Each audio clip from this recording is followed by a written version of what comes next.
est une présentation de XPN, SBD et de Fitness L'Entrepôt.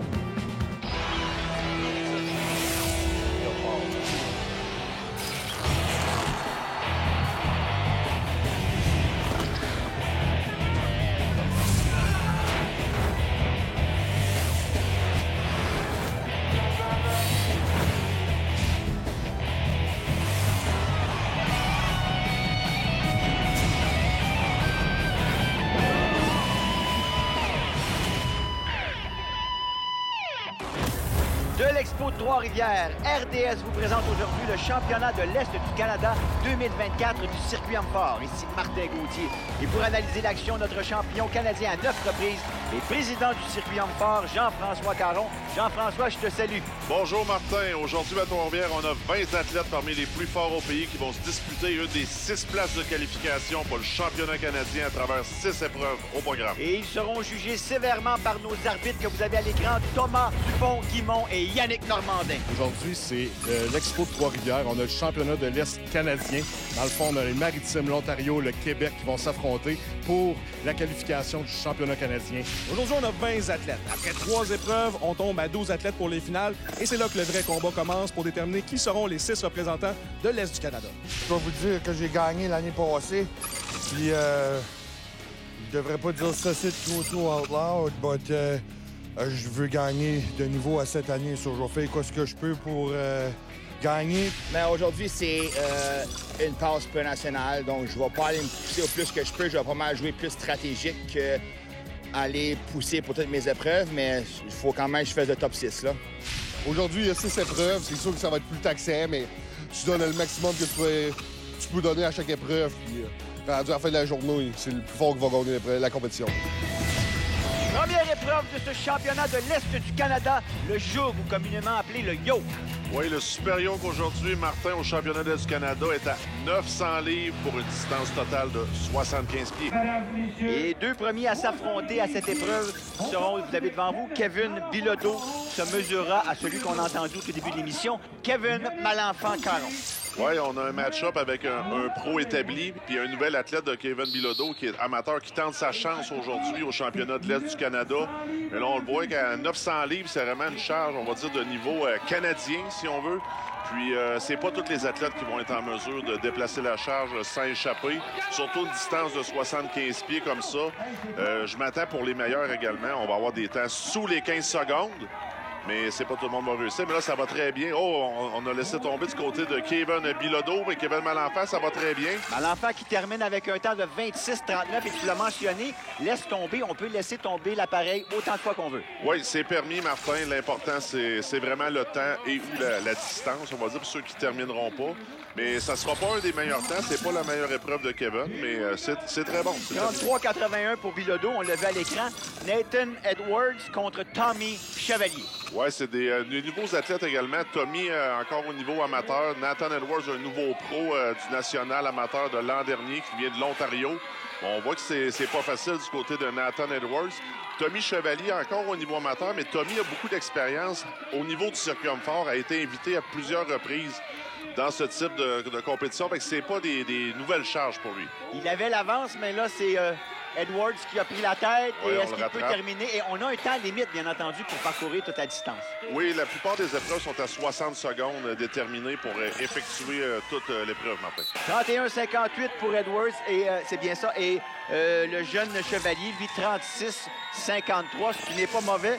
Ça lance la compétition pour ce jeune homme. C'est parti maintenant, on va y aller avec Lance Lavallée et Yannick Boucher de l'autre côté. Oui, là, on a sûrement le meilleur athlète au Super Yoke ici, Yannick Boucher, a gagné au championnat l'an passé 7 épreuves. Regardez la vitesse, Martin. C'est extrêmement rapide, c'est presque de la course. Yannick est capable de transporter des charges beaucoup plus lourdes. Hey, tu l'as mentionné, mais 12,47, ça, c'est très, très rapide. Oui, et du côté de Lance, c'est un petit peu plus ardu. Lance, c'est notre doyen à 46 ans au championnat du Canada. Lance, maintenant, va compétitionner au niveau des Masters. Il est un athlète aguerri depuis le temps. J'ai compétitionné à l'époque, depuis 2011, avec Lance sur le circuit canadien. Mais c'est sûr qu'à 900 livres, c'est très lourd pour lui. Pas sa meilleure épreuve non plus. Il va pouvoir se reprendre dans les autres. d'après moi, ça sera pas réussi, malheureusement. Et on l'encourage, Lance Lavallée, qui y met toute la gomme. On a un temps limite. Est-ce qu'il va réussir à terminer sous ce temps limite-là? Non, malheureusement. Lui, on va lui donner une distance, vous l'avez. 18,41 mètres, bien entendu, pour Lance Lavallée. Fais la première épreuve avec un message de 12 secondes. Comment tu sens? Je suis un petit peu déçu. Ben, c'est très bon, mais j'ai été moins bon que l'année passée. Je pense que c'est la même distance, même poids. Mais je sais qu'il y en a ici qui vont être vraiment très rapides sur le yoke aussi. Fait que j'essaie de faire un temps d'en bas de 12 secondes aujourd'hui. Mais j'ai quand même tout donné durant. Fait que je suis quand même très content sur le tour. Nous aussi, on est content pour toi, Yannick. Bravo, excellent travail. Vous avez Gabriel Réaume, qui lui a été champion dans le passé canadien, je pense en 2021, c'est ça? Exact, Martin. Va se mesurer avec un excellent, lui, au yoke en général, au joug, c'est Joey Lavallée que vous avez à la droite de l'écran. Exact. Là, on en a deux très bons. Là, vous voyez là, des athlètes du Circuum Fort, les meilleurs au pays, la vitesse qu'ils vont aller. C'est vite, c'est vite, très rapide, mais je pense que ça va être plus lent que notre ami Yannick. Yannick semblait plus rapide que ça. Allons le voir. On a un temps de, pour Réaume, 15,66. C'est Lavallée qui l'emporte, lui, avec un temps de 14,06. Deux très bons temps, Martin, mais pas suffisant pour battre Yannick Boucher. Laissons voir ce que les autres athlètes vont être en mesure d'effectuer. Le temps, Yannick, t'as vraiment dû le battre. Mais it is what it is. On s'est donné tout ce qu'on avait. Puis on va voir comment ça tourne. Tu savais que Joey est rapide. Est-ce que ça nous encourage pour aller plus vite ou ça nous rend plus nerveux? C'est un peu plus de stress, mais je sais que quand tu te pognes contre les meilleurs, tu te pousses au fond, tu essaies de donner la meilleure performance possible. Oh, peut-être à mettre des petites erreurs, mais t'as pas le choix, il faut que tu ailles le plus vite possible pour gagner après. Après la pause, on revient avec le joug. Restez avec nous.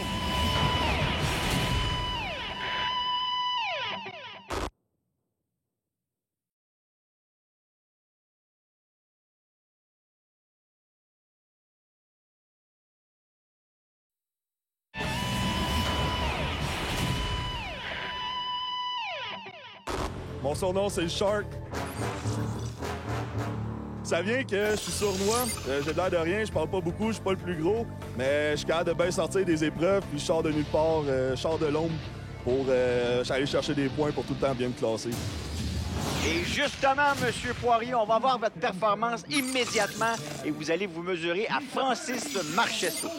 Oui, Mathieu est un athlète aguerri du Circuum Fort. On va faire face à Francis Marchesso, qui est un athlète amateur qui nous vient des 105 kilos de catégorie. Il a décidé de faire un petit gain de poids cette année pour tenter de rivaliser avec les meilleurs. Fait que c'est quand même bien parti, Francis. C'est sûr que c'est difficile. Regarde, on parle de 900 livres, Martin. C'est une charge de haut niveau. C'est sûr que les athlètes amateurs sont peut-être moins habitués de transporter des charges comme ça. Mais ça va très bien pour Mathieu. On a laissé tomber une fois, malheureusement. Ça va écouter quelques secondes.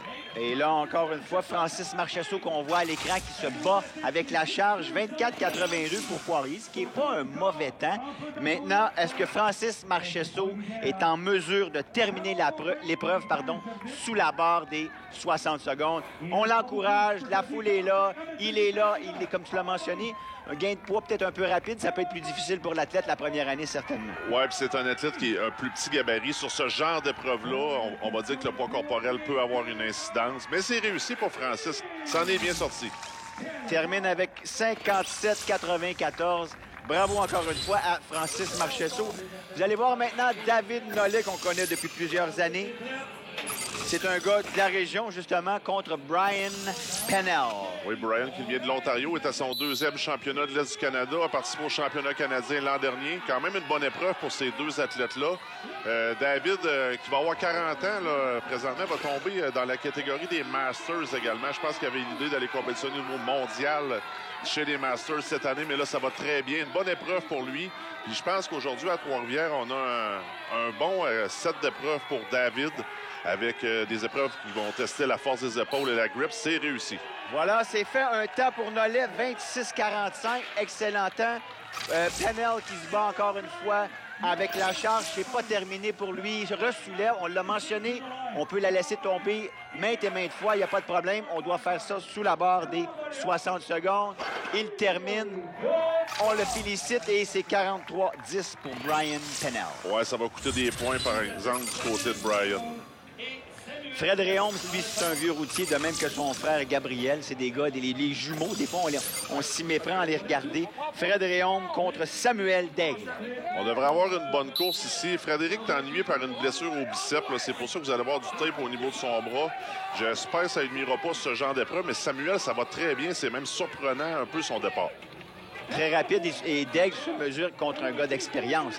Oui, Frédéric est le gagnant du circuit Homme-Fort 2023, un des meilleurs athlètes sur le circuit depuis déjà quelques années. Sam est un nouveau pro de l'an dernier, mais là, il donne du fil à retordre. Et il a remporté Daigle qui bat Frédéric Réaume. 24-01 pour Daigle, 24-33 pour Réaume. Alors, une course chaudement disputée entre les deux athlètes. Maintenant, un routier qui a déjà gagné le championnat canadien dans les années antérieures, Maxime Boudreau, contre Ben Court. Oui, par contre, pour Maxime, le yoke n'est pas une de ses meilleures épreuves. J'ai hâte de voir comment il va se débrouiller avec le 900 livres. Mais je dirais que Ben, par exemple, très bonne épreuve pour lui. C'est très facile du côté de Ben. On voit la vitesse, mais Maxime n'a pas encore laissé tomber. Ça va bien. Oh. Comme tu l'as mentionné, tu as envoyé de mauvaises ondes à Maxime Boudreau. Ben Court qui poursuit sa course rapidement, va terminer. On voit que ça a été assez facile pour Ben Court. 19,67, un excellent temps. Ça le place parmi le top 3-4. Ça, c'était très, très bon. Boudreau qui termine, lui, ici, un temps de 27,33. Je pense qu'il va peut-être être un peu déçu. Oui, un petit peu déçu, mais c'est un peu sa bête moins pour Maxime. Il va revenir lors des autres épreuves. Maintenant, Darren Pocket. On ne connaît pas beaucoup, je t'avoue, Jean-François. Jonathan Prévost aussi. Oui, deux athlètes amateurs qui nous viennent du circuit amateur. Darren Pocket, un Gaspésien. Jonathan Prévost nous vient de la région de Gatineau. Et Jonathan a quand même beaucoup d'expérience avec le circuit Homme-Fort, a été invité à quelques reprises. Un athlète qui nous rappelle un peu Christian Savoie à ses débuts. Un 6 pieds 5 pouces, 325, 330 livres naturels. C'est impressionnant à voir, une très, très bonne force de pointe. Est-ce qu'on va avoir un temps ici, une distance, un temps? Oui, on va avoir un temps. 25-57, bravo. C'est bon. Maintenant, on a plusieurs athlètes dans les 26 secondes. Ça va être des bons points. Mais on voit du côté de Darren Pocket, c'est juste trop lourd. Puis, quand on voit les athlètes comme ça avoir autant de difficultés avec le yo, c'est important de le dire, c'est sûrement l'épreuve la plus taxante au niveau des compétitions de force. Il va s'en ressentir pour toute la journée. Et comme tu l'as mentionné, on va avoir une distance de 4,32 m.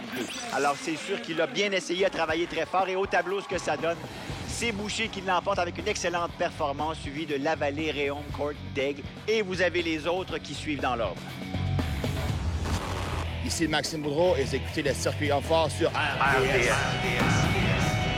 Après la pause, restez avec nous. On va vous présenter la marche du fermier.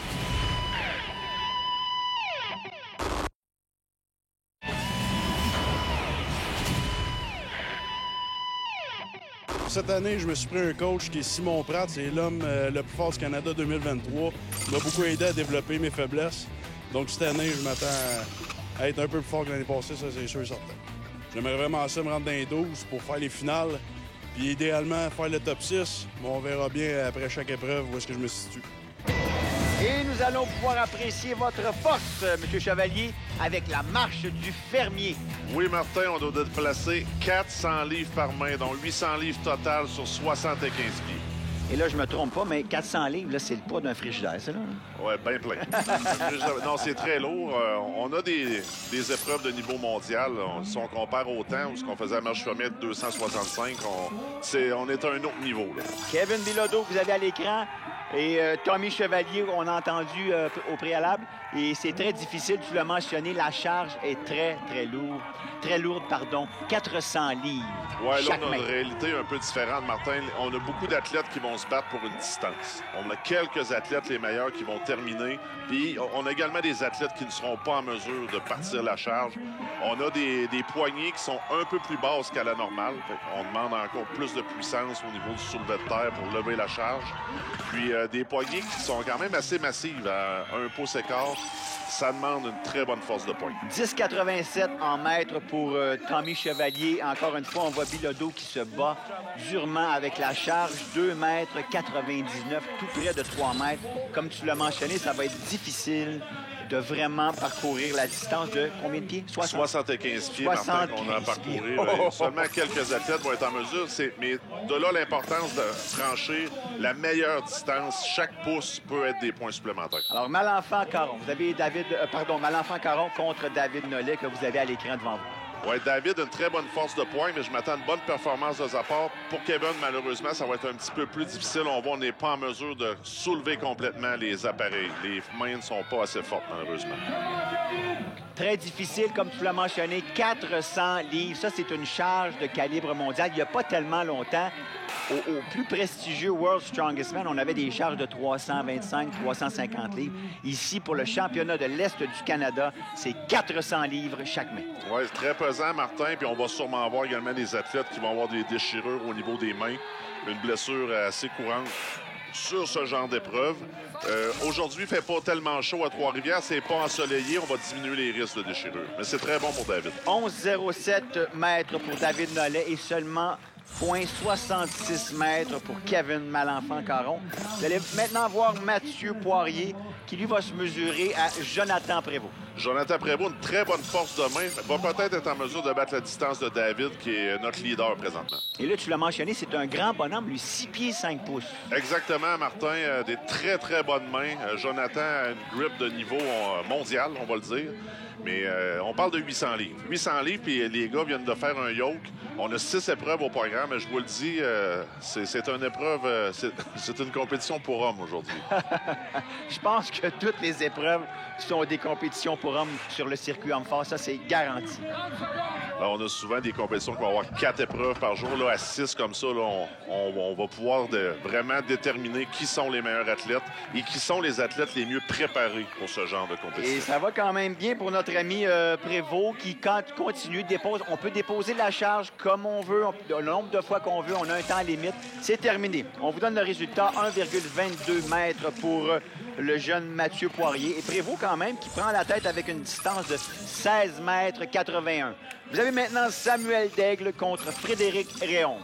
Encore le même match qu'au Super Yoke au préalable. Samuel contre Frédéric. Je pense, par exemple, Frédéric a une meilleure force au niveau de la poigne. Et Samuel avait été très surprenant au yoke en le battant, mais là, on voit que ça va être un petit peu plus difficile pour lui sur cette épreuve. Mais Frédéric, ça va très bien pour l'instant. Laisse tomber la charge, mais il a quand même déjà parcouru une très bonne distance, Fred Réaume.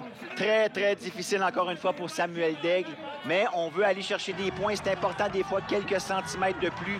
Tu vas chercher des points au classement et à la toute fin, ça fait toute la différence. On sait que 6 athlètes vont se classer pour le championnat canadien. Ben, c'est réussi. Et Réaume qui termine. C'est terminé. Alors, on a un temps, premier temps de la journée, 46-29 pour Frédéric Réaume. Samuel Daigle qui abdique avec une distance de 1,32. Match de famille la plus difficile que je te vois forcer. Parle-moi de ça. Oui, il était vraiment dur. À 400 livres par même, 75 pieds, c'est pas une épreuve pour les faibles.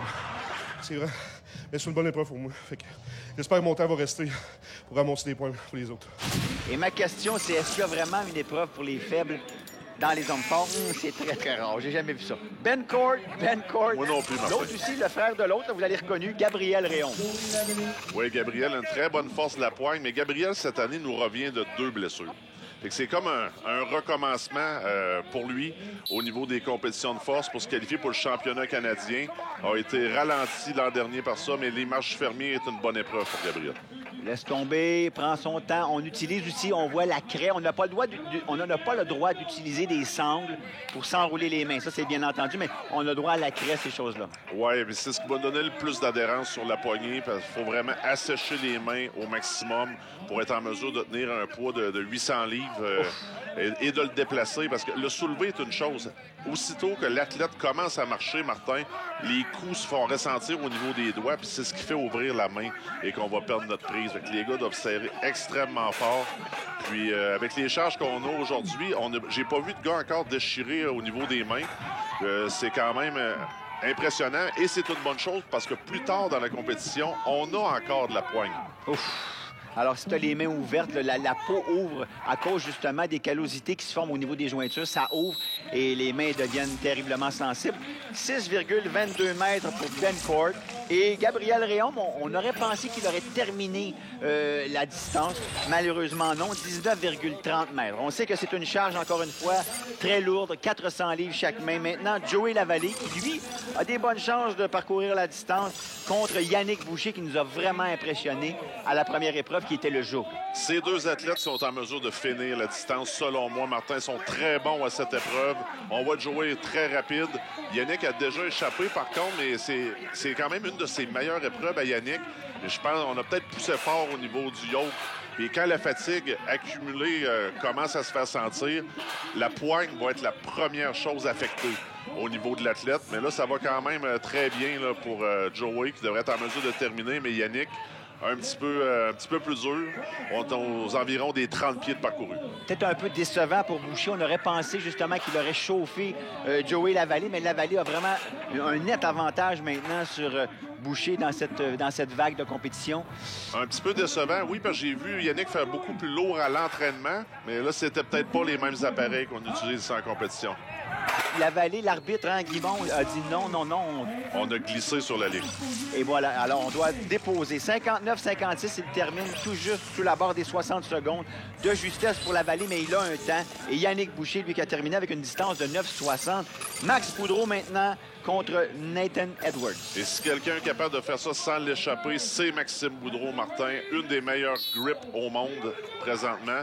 Reste à voir qu'est-ce qui lui reste dans le réservoir après avoir fait le yo. Mais là, ça va très bien pour Maxime. On voit que Nathan Edwards n'est pas en mesure de soulever les appareils. Ouf, Edwards, très difficile. Max Boudreau qui a déjà laissé tomber. Je pense que Nathan Edwards se rend compte que la charge, elle est très, très, très lourde. 800 livres au total, 400 livres chaque main, même pas. Alors, aucune distance pour Nathan Edwards, aucun point.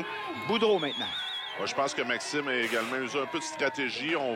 Il sait qu'il n'a pas besoin de faire en 10 secondes le meilleur temps de 46. Puis il ne veut pas arracher ses mains également sur ce genre d'épreuve-là. Mais il va être en mesure de terminer. Il termine, on dit oui. Alors on a un temps. C'est le deuxième meilleur temps. 52-34 pour Maxime Boudreau. Ouais, c'est pesant quand t'as pas de réchauffement, ça. J'ai fait 2 réchauffements puis je l'ai fini. Le tableau, ce que ça donne à la marche du fermier, Réaume l'emporte assez facilement sur Boudreau, suivi de Lavallée. Réaume, Prévost, Nollet, Chevalier, Boucher, Court et Martin Réaume. Mon nom est Marc-André Parnaud et vous écoutez Les Hommes Forts à RDS. Après la pause, la conclusion des 2 premières épreuves de ce championnat de l'Est du Canada.